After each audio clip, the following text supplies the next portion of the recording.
Hello, Blaise here, and today I'm talking to you about power gamers, and why games like Final Fantasy XI even survived. Power gamers tend to be completionist, competitive, or explorative.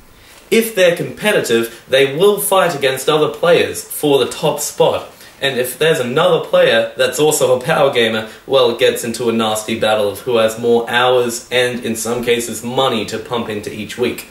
Completionists simply have to finish everything in a game. If there's an MMO where the maximum level is extremely difficult and long-winded to reach, they will reach it.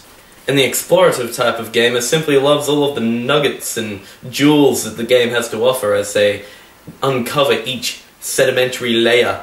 But what seems to be common to all the power gamers that I know is that they all fall victim to flow.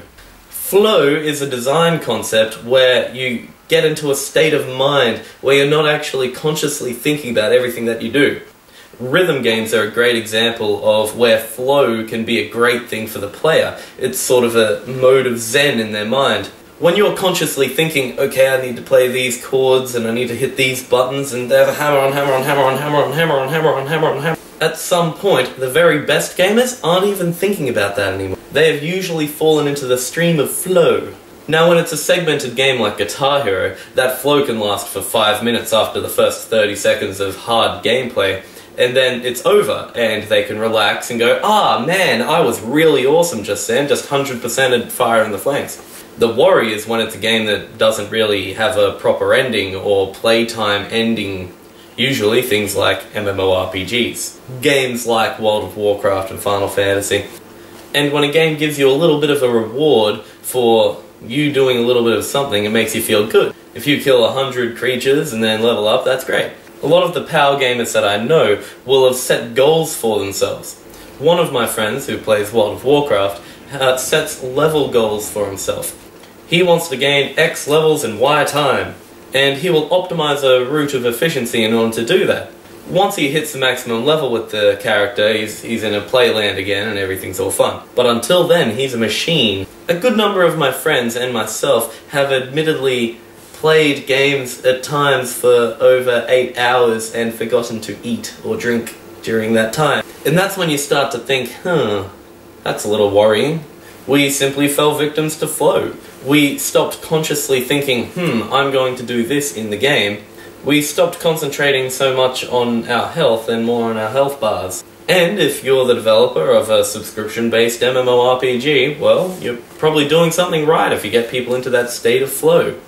And if you succeed at that, you're going to have power gamers in your game.